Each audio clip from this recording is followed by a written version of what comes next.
an ancient mariner, and he stoppeth one of three, by thy long grey beard and glittering eye. Now wherefore stopp'st thou me? The bridegroom's doors are open wide, and I am next of kin. The guests are met, the feast is set, lest hear the merry din. He holds him with his skinny hand. There was a ship, quoth he. Hold off, and hand me grey-beard loon. As soon as his hand drops he holds him with his glittering eye. The wedding guest stood still, and listens like a 3-years child. The mariner hath his will. The wedding guest sat on a stone. He cannot choose but hear. And thus spake on that ancient man, the bright-eyed mariner. The ship was cheered, the other cleared, merrily did we drop. Below the kirk, below the hill, below the lighthouse top. The sun came up upon the left, out of the sea came he, and he shone bright, and on the right went down into the sea. Higher and higher every day, till over the mast at noon, the wedding guest, he beat his breast, for he heard the loud bassoon. The bride has paced into the hall, red as a rose is she, nodding their heads before her go, the merry minstrelsy. The wedding guest, he beat his breast, yet he cannot choose but hear. And thus spake on that ancient man, the bright-eyed mariner. And now the storm-cast came, and he was tyrannous and strong. He struck with overtaking wings, and chased us south along. With sloping mast and dipping prow, as who pursued with yell and blow, still treads the shadow of his foe, and forward bends his head.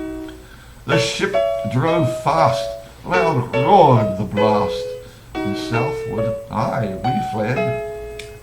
And now there came both mist and snow, and it grew wondrous cold, and ice-mast high came floating by, as green as emerald. And through the drifts, the snowy cliffs, did send a dismal sheen, nor shapes of men, nor beast we ken, the ice was all between. The ice was here, the ice was there, the ice was all around. It cracked and howled and roared and growled, like noises in a swound. At length did cross an albatross, through the fog he came, as if it had been a Christian soul. We hailed it in God's name. It ate the food it ne'er had it, and round it flew, and the ice did split with a thunder fit, and the helmsman steered us through, and a good south wind sprung up behind. The albatross did follow, and every day for food and play came to the mariner's hollow. In mist or cloud, on mast or shroud, it perched for vespers 9, whiles all the night through fog smoke white glimmered the pale moonshine. God save thee, ancient mariner, from the fiends that plague thee thus. why look'st thou so? With my crossbow I shot the albatross. The sun now rose upon the right, out of the sea came he, still hid in mist, and on the left went down into the sea. And the good south wind still blew behind, but no sweet bird did follow, nor any day for food or play came to the mariner's hollow. And I had done a hellish thing, and it would work in woe. For all averred, I had killed the bird that made the breeze to blow. A wretch, said they, the bird to slay that made the breeze to blow. Nor dim nor red, like God's own head, the glorious sun uprist. Then all averred, I had killed the bird that brought the fog and mist. 'Twas right, said they, such birds to slay that bring the fog and mist. The fair breeze blew and the white foam flew, the furrow followed free. We were the first that ever burst into that silent sea. Down dropped the breeze, the sails dropped down. 'Twas sad, sad could be, and we did speak only to break the silence of the sea. All in a hot and copper sky, the bloody sun at noon, right up above the mast did stand, no bigger than the moon. Day after day, day after day, we stuck nor breath nor motion, as idle as a painted ship upon a painted ocean.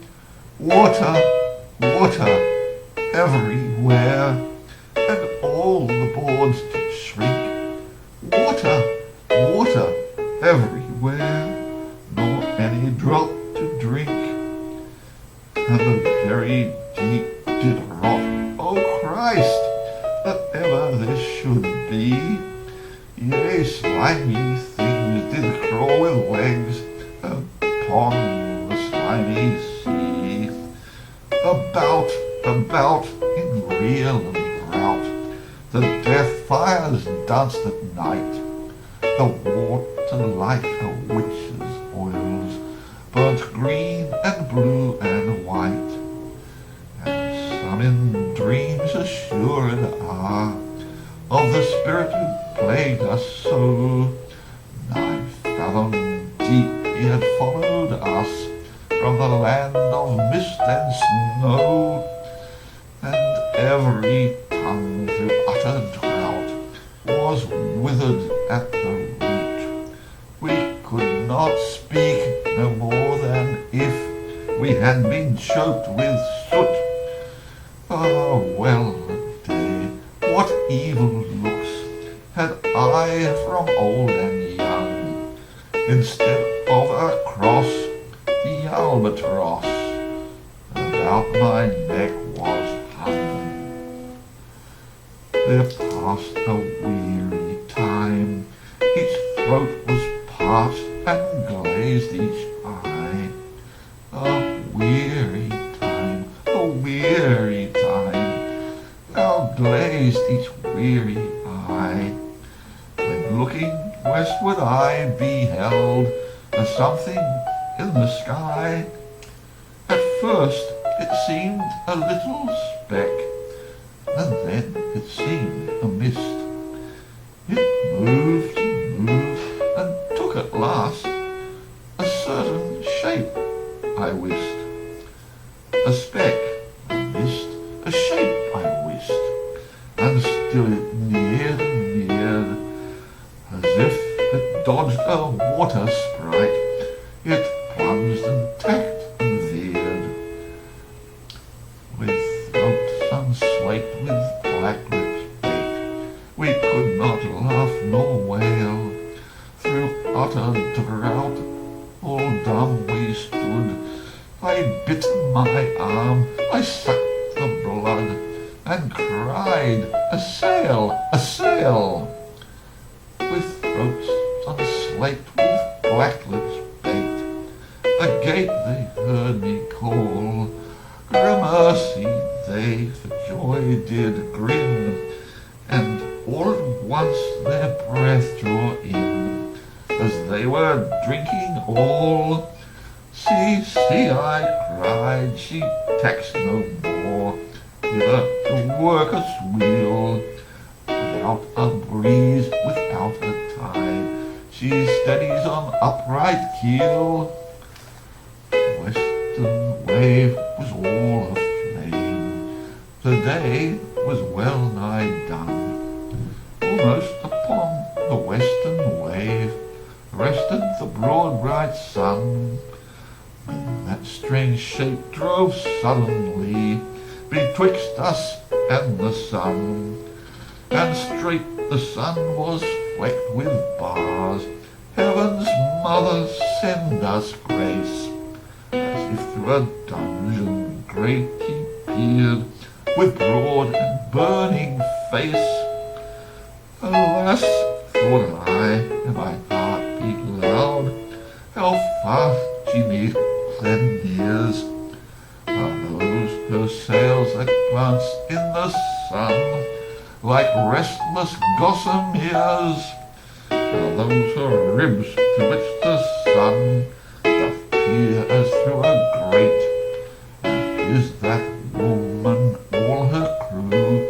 Is that a death? And are there two? Is death that woman's mate? Her lips were red, her looks were free, her locks were yellow gold, her skin was white as leprosy. The night mere life, and death was she, who thicks man's blood with cold. The vacant hulk alongside came, and the twain were casting dice. "The game is done, I've won, I've won," quoth she, and whistles thrice. The sun's rim dips, the stars rush out, at one stride comes the dark, with far-heard whisper o'er the sea, of shot the spectre bark. We listened and looked sideways up, fear in my heart as at a cup. My life blood seemed to sip.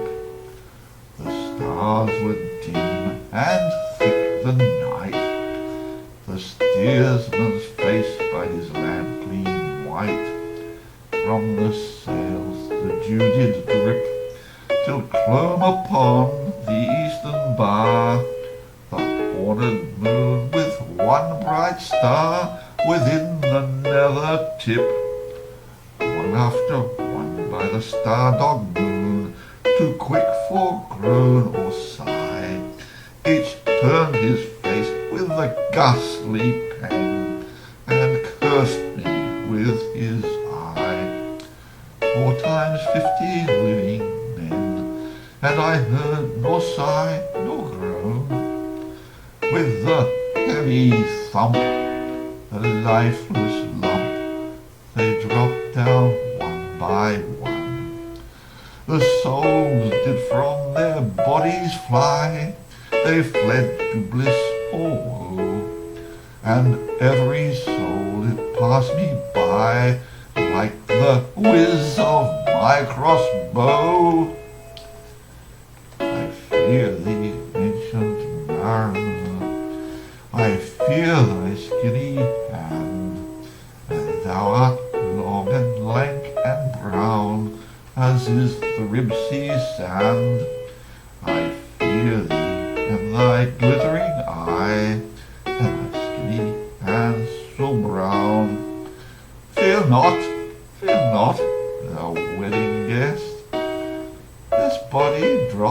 got down. Alone, alone, all alone, alone on a wide, wide sea, and never a saint to pity on my soul in agony. The many men so beautiful, and they all dead did lie, and 1,000 slimy things lived on, and so did I. I looked upon the rotting sea, and drew my eyes away. I looked upon the rotting deck, and there the dead men lay. I looked to heaven and tried to pray, but if ever a prayer had gushed, the wicked whisper came and made my heart as dry as dust. I closed my lids and I kept them closed, and the balls like pulses beat, for the sky and the sea and the sea and the sky lay dead like a load on my weary eye, and the dead were at my feet. The cold sweat melted from their limbs, nor rot nor reek did they. The look with which they looked on me had never passed away. An orphan's curse would drag to hell a spirit from on high, but oh, more horrible than that is the curse in the dead man's eye. 7 days, 7 nights, I saw that curse, and yet I could not die. The moving moon went up the sky, and nowhere did abide. Softly she was going up, and a star or two beside. Her beams benocked the sultry main, like April hoarfrost spread. But where the ship's huge shadow lay, the charmed water burnt away a still and awful red. Beyond the shadow of the ship I watched the water snakes. They moved in tracks of shining white, and when they reared the elfish light, fell off in hoary flakes. In the shadow of the ship I watched their rich attire, glossy green and velvet black. They coiled and swam, and every track was a flash of golden fire. Oh, happy living things no tongue thy beauty might declare. A spring of love gushed from my heart, and I blessed them unaware. Sure my kind saint pitied me, and I blessed them unaware. The self-same moment I could pray, and from my neck so free the albatross fell off and sank like lead into the sea. Oh, sleep is a gentle thing, beloved from pole to pole. To Mary Queen the praise be given. She sent the gentle sleep from heaven that slid into my soul. The silly buckets on the deck that had so long remained, I dreamt that they were filled with dew, and when I woke it rained. My lips were wet, my throat was cold, my garments all were dank. Sure I had drunken in my dreams, but still my body drank. I moved and could not feel my limbs. I was so light almost, I thought that I had died in sleep and was a blessed ghost.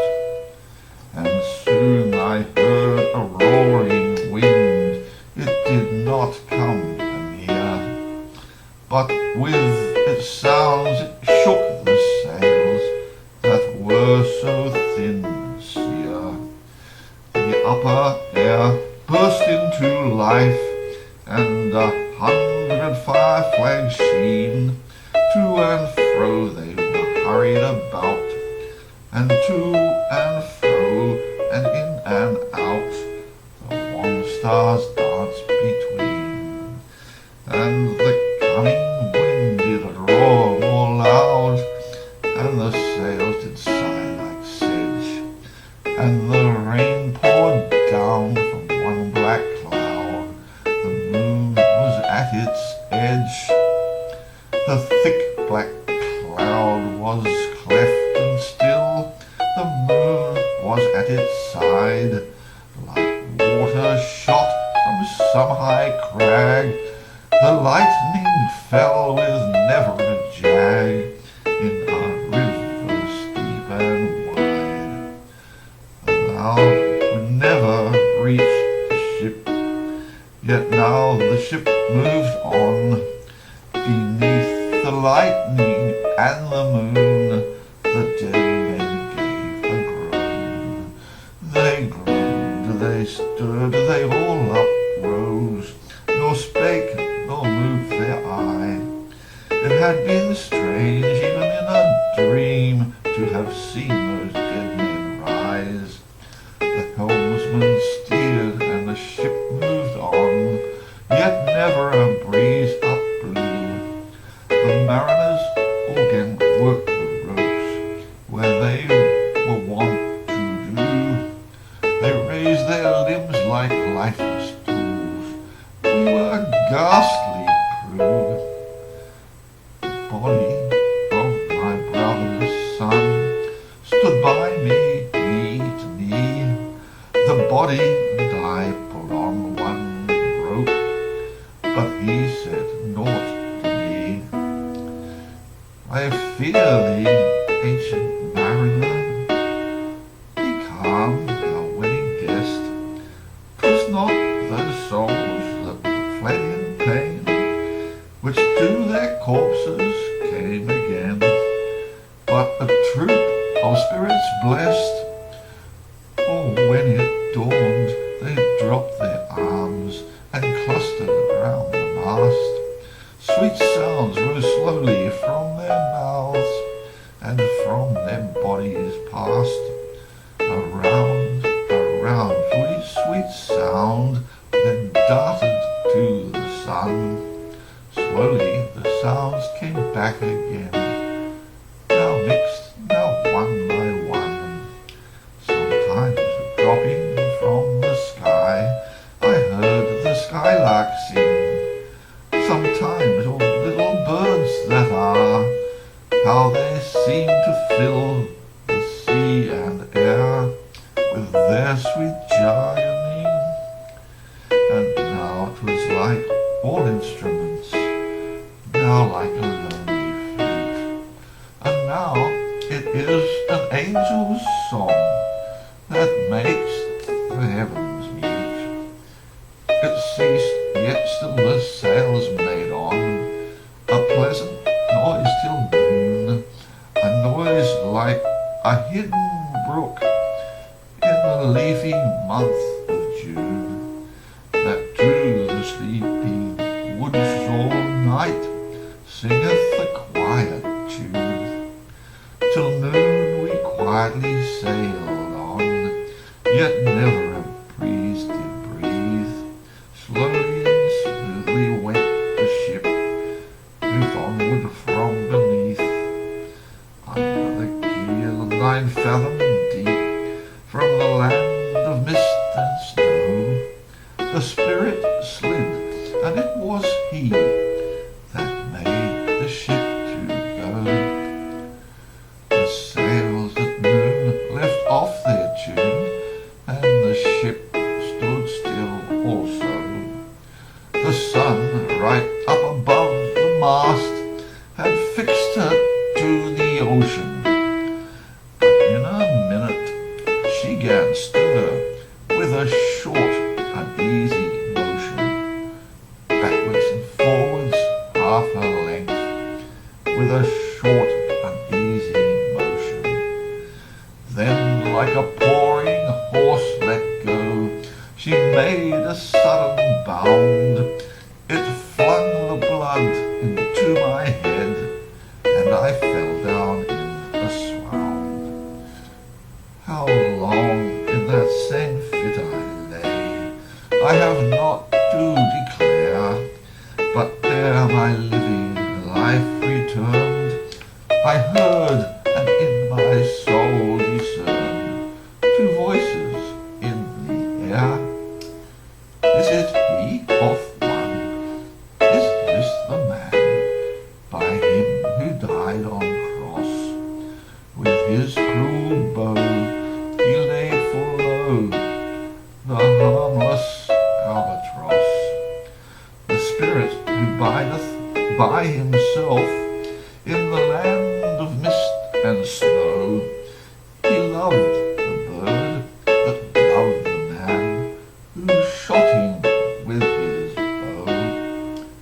The other was as soft a voice, as soft as honey dew. Quoth he, this man has penance done, and penance more will do. But tell me, speak again. That soft response renewing, what makes the ship drive on so fast? What is the ocean doing? Still as a slave before his lord, the ocean hath no blast. His great bright eye most silently up to the moon is cast, if he may know which way to go, for she guides him smooth or grim. See, brother, see how graciously she looketh down on him. But why drives on the ship so fast, without a wave or wind? The air is cut away before, and closes from behind. Fly, brother, fly, more high, more high, or we shall be belated, for slow and slow that ship will go, when the mariner's trance abated. I woke, and we were sailing on, as in a gentle weather. 'Twas night, calm night, the moon was high, the dead men stood together, all stood together on deck, for a carnal dungeon fitter. All fixed on me their stony eyes, that in the moon did glitter. The pang, the curse with which they died, had never passed away. I could not draw my eyes from theirs, nor turn them up to pray. And now the spell is snapped once more. I view the ocean green, and look far forth, yet little saw of what had else been seen. Like one that on a lonesome road doth walk in fear and dread, and having once turned around walks on, and turns no more his head, because he knows a frightful fiend doth close behind him tread. But soon there breathed a wind on me, nor sound nor motion made. Its path was not upon the sea, in ripple or in shade. It raised my hair, fanned my cheek, like a meadow gale in spring. It mingled strangely with my fears, yet it felt like a welcoming.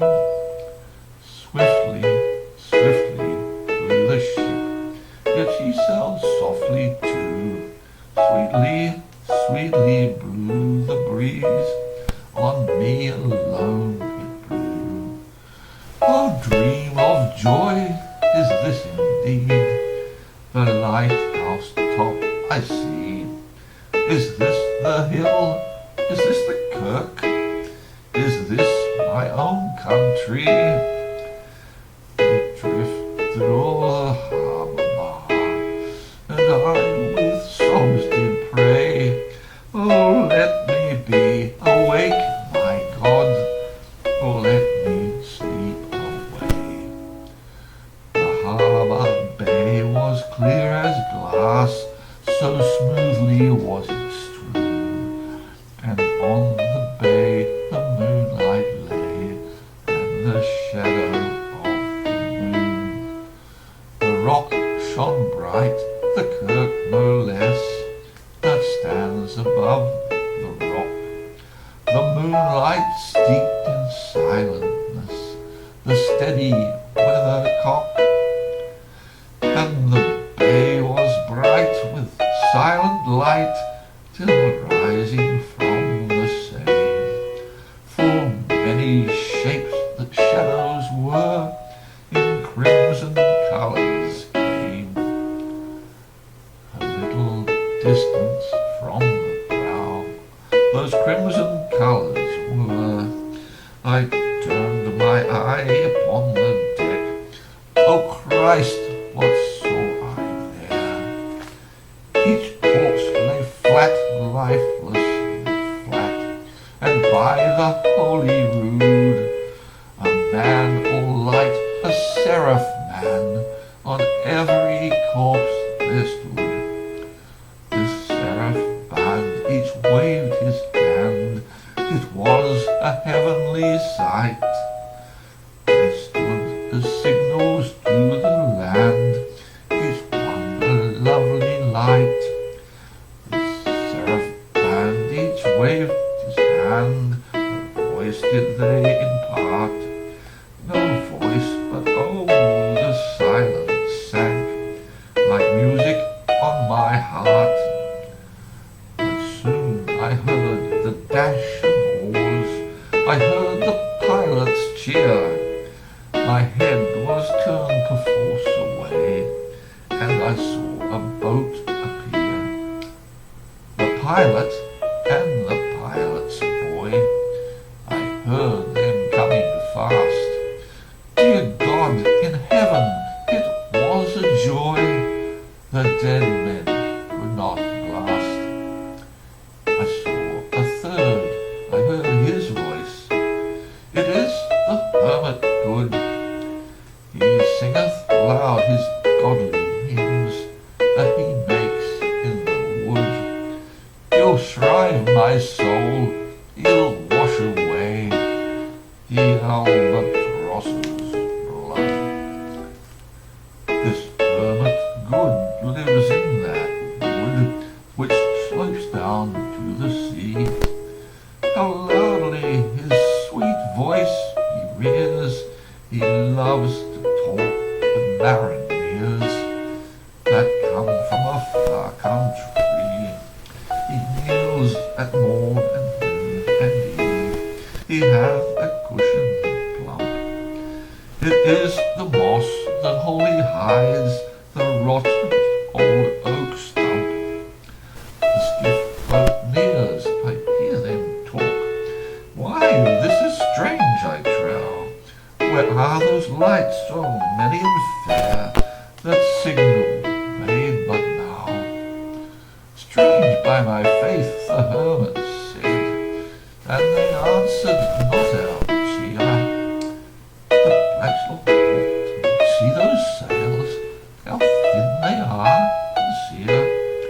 I never saw the like of them, unless perchance it were brown skeletons of leaves that lag by forest brook along, and the ugly Todd is heavy with snow, and the owlet whoops to the wolf below when sings his mournful song.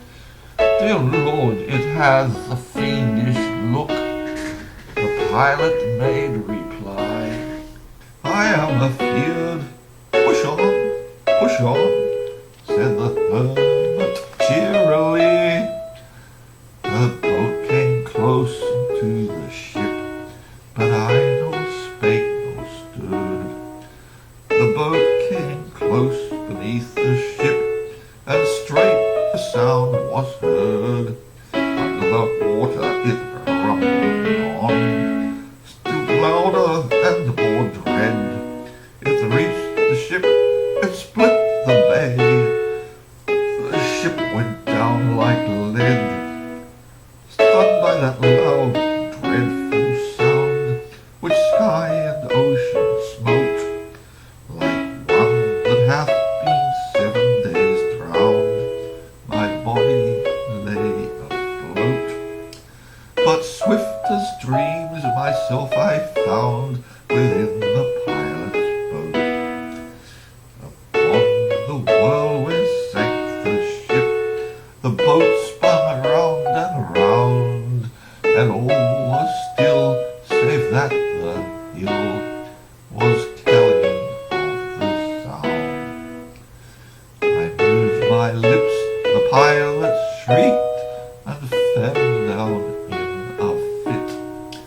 The holy hermit raised his eyes and prayed where he did sit. I took the oars, the pilot boy, who now doth crazy go, laughed loud and long, and all the while his eyes went to and fro. Ha ha, quoth he, full well I see, the devil too can row. And now in my own country I stand on firm land. The hermit stepped forth from the boat, and scarcely he could stand. Oh, shrive me, holy man. The hermit crossed his brow. Say quick, quoth he, I bid thee say, what manner of man art thou?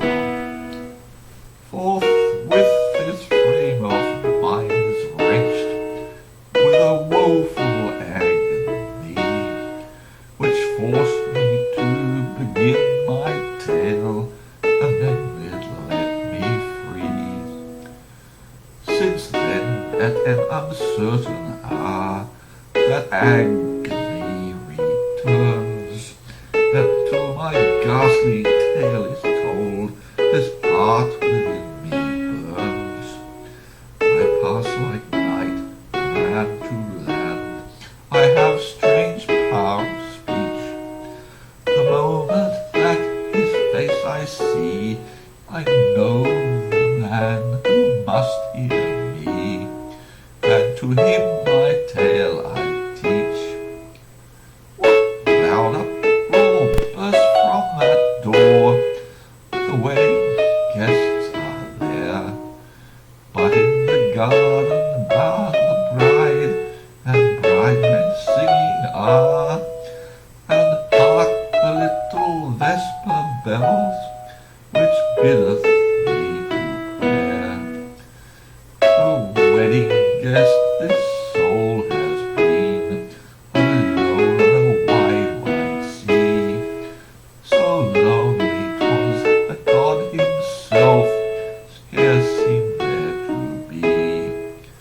No sweeter than the wedding feast is sweeter far to me, to walk together to the kirk in a goodly company, together to the kirk, and all together pray, while each to his great Father bends, old men and babes and loving friends, and youths and maidens gay.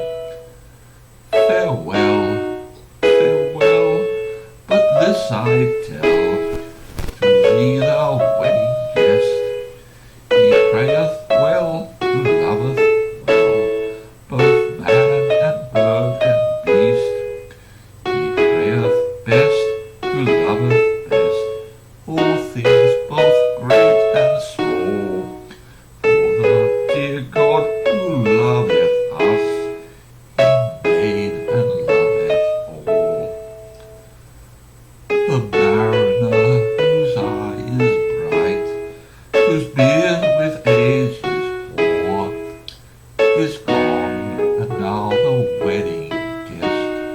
turned from her bridegroom